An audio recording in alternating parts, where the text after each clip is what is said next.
Well, first, again, I just want to thank Dr. Wessler for allowing me to be here. I hope you guys could hear me okay. And again, I apologize I wasn't able to show up in person, but this looks like a great group, and I hope you find value in this. So, the topic that he asked me to address is why separation creates suffering. This is something that we hear often in the spiritual community. Ram Dass, who's one of my absolute favorites, has a beautiful lecture about this as well, which I'd recommend listening to. Here's my perspective. When people hear the phrase separation causes suffering, a lot of people immediately tune out, right? Especially if you don't have an interest in this concept, because it sounds abstract, it sounds spiritual, and honestly, it can sound dismissive of real pain, right? Your suffering is only happening because of separation. But I want to slow this way down and make it practical since I have a little time with you guys today. And also because this isn't a belief system. I don't follow a dogma. It's all embodiment and understanding about how the body works, the nervous system, and the mind works, right? So, in general, this is just my observation of how the human mind and nervous system actually works. So, when people hear separation, they often assume it means something like I'm supposed to stop being human. I'm supposed to feel peaceful all the time, right? I'm supposed to pretend pain doesn't matter. And that's not what it's pointing to at all. Separation doesn't mean you're physically separate from the world. We live in this world. It means you experience yourself as a psychological island, a someone inside the body facing life as if it's happening to you. Right. I'll say that one more time and raise your hand if it's not sticking. Separation doesn't mean that you're physically separate from the world. It means you experience yourself as a psychological island, a someone inside the body facing life as if it's happening to you. And that experience could be really subtle, but it shapes almost all suffering. And let's get into that. So here's a place that we could start that maybe everyone could relate to. Think about everyday stress. Okay, we're not talking extreme trauma, not deep existential fear, right? Just normal daily stress. When you're stressed, what does it feel like? Usually it sounds like this internally. Something is happening to me. I need to fix this. I need to protect myself. I'm falling behind. I might lose control. Right? Does that sound familiar to anybody? Right? What I want you to do is notice the common thread. There's an assumed me standing against what's happening. And that stance, me versus life, is separation. And separation isn't philosophy, it's a posture. So, what do I mean by that? It's the posture of I'm over here and life is over there. Even when nothing is technically wrong, that posture can create tension. Because if life is out there, then it can threaten me. It could disappoint me, overwhelm me, or abandon me, right? That constant bracing is exhausting. It's exhausting. And most of us have been doing it since childhood. And here's the important part. Separation isn't your fault, okay? It's not a moral failure. It's not the ego being bad. It's a survival strategy, right? As children, we have to form some sense of self to belong, to stay safe, to be loved, to predict what's coming next. That's evolutionary. And that's for everyone, right?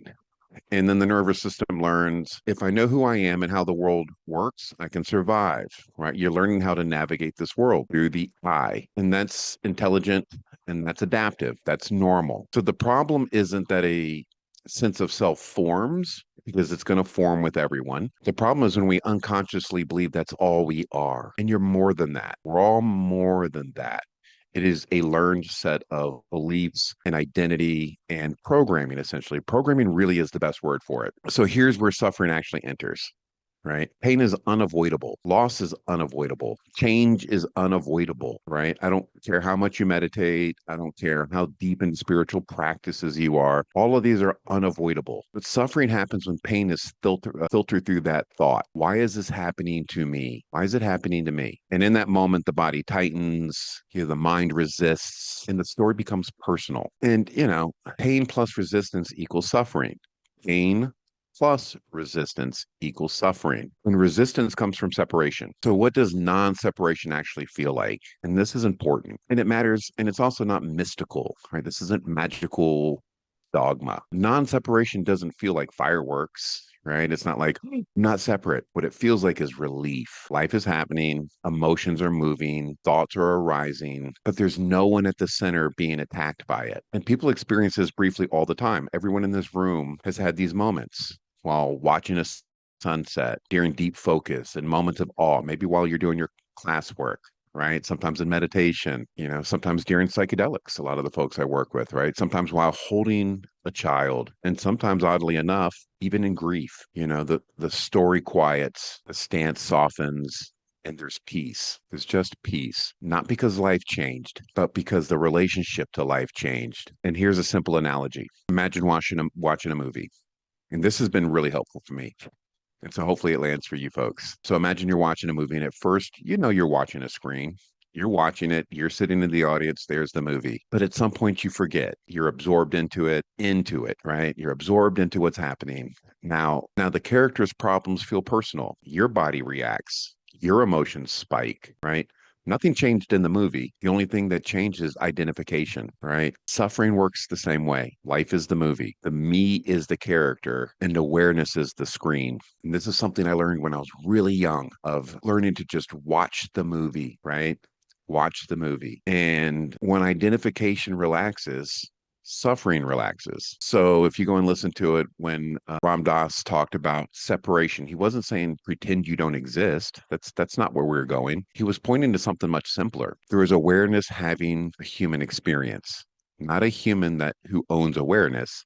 There's an awareness having a human experience, not a human that owns awareness, right? So when awareness is forgotten, life again feels threatening and personal. When awareness is recognized, life still happens, but it's not against you. You're in it, not opposed to it. And this also explains why awakening experiences don't fix people. And that's the work I do, is helping people awaken. And it doesn't immediately fix people, because many people have moments where the sense of self dissolves. There's freedom, there's peace, love, unity, right? When I facilitated psychedelics, this happened all the time, but then it fades and they think I lost it. I failed. I need to go back there. I need to do more medicine, right? But identity coming back isn't failure, it's biology. The nervous system reestablishes what's familiar. That's normal. The self rebuilds, the story resumes. And so the work isn't to stay dissolved. And this took me a long time to learn.